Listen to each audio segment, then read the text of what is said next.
dumaan sa buhay ni Chris Aquino, Philip Salvador. Sila ay nagkaroon ng anak na si Josh Aquino, Joey Marquez, dating aktor at politiko, naging live-in partner ni Chris, James Yap. Sila ay ikinasal noong 2005 at nagkaroon ng anak na si Bimby Aquino Yap. Mark Lapid, na link kay Chris ngunit hindi umabot sa kumpirmadong relasyon, Mayor Herbert Bautista. Ilang beses na nalink kay Chris at umamin si Chris na naging sila, ngunit naghiwalay rin dahil sa timing at priorities. Mel Sarmiento, sila ay naging engaged noong 2021, ngunit kalaunay naghiwalay rin bago ang kasal. Robin Padilla, sa kabataan ni Chris, nalink siya kay Robin, ngunit hindi ito umabot sa seryosong relasyon ayon sa mga ulat. Chismis pa more? Don't forget to like, share at i-hit ang bell. Mga lalaki na nalink at dumaan sa buhay ni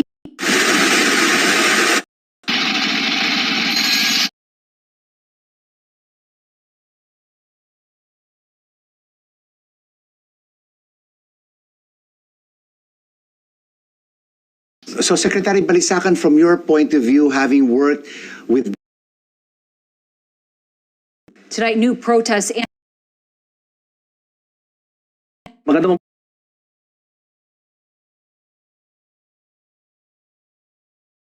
what is your goal in terms of creating more jobs for our kababayans, not overseas, but here in the Philippines? the trust of this administration, and just to be sure, even the past is to create jobs here, so that moving out, migrating is just an option. Yes. It's an option, not a pressure, just to improve your chances and opportunities. Now, if you look at that period that I was talking about, the last 15 years, you see quite a trend that points to improvement in the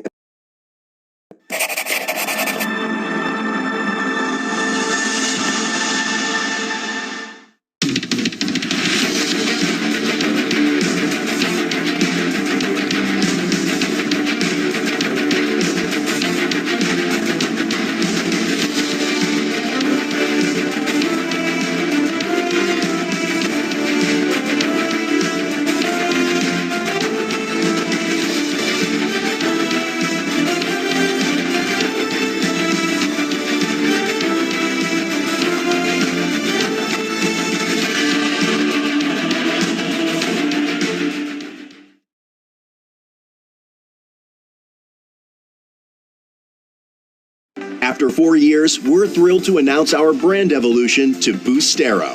It's more than just a name change. It's renewed commitment to excellence, innovation, and quality. Our team, our services, and our I know you're doing a great job in trying to improve the investment climate, but of course there are so many other issues that come into play, like the bureaucracy, you have the ease of doing business, and of course all the political noise. Secretary Balisacan, this rivalry between the Marcoses and the Dutertes. Is this also hampering your job in trying to attract foreign investors? Because this is what is now being amplified on the global news stage.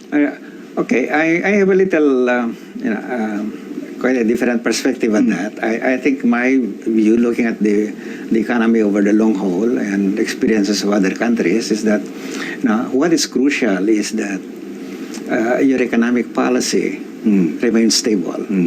That in the midst of all this noise, political noises, that environment is preserved. And you don't make drastic changes just because you have to respond to a particular political, demand. And if you are able to keep that, and I think we are able, that's what something that I see as interesting in the Philippines, that over the last 15 years, despite all these political noises, the economy remained largely, in terms of the policy directions, economic policy directions, in terms of the,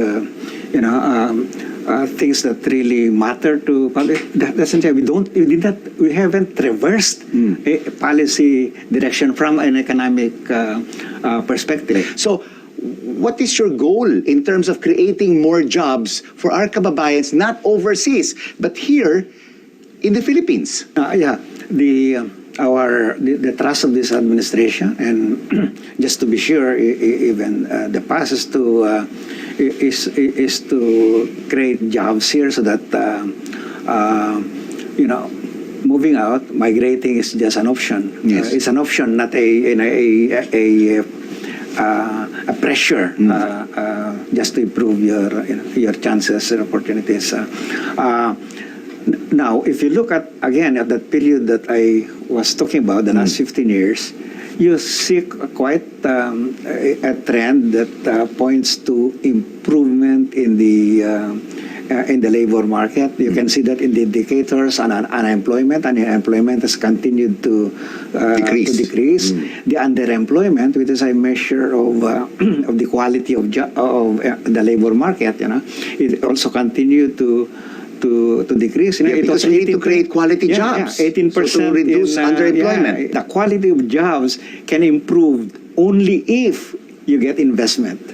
Investment is critical. That's number one. Number two, the quality of the human capital of our workers. So you get to do two things. One, improve the demand for jobs by getting investments coming in, whether that's domestic or foreign. You need investment to grow rapidly. Yes. Number two, you have to ensure that the workers have the right skills for those jobs that are emerging, needed by the market, and that's where you need the upskilling, reskilling, retooling, and that's even now more important, more crucial because of the AI. Artificial intelligence. Exactly. Yeah. But when you talk about investors, which are really key to creating millions of jobs for our kababayans, whether foreign or local, Secretary Balisacan, they always raise the issue of graft and corruption.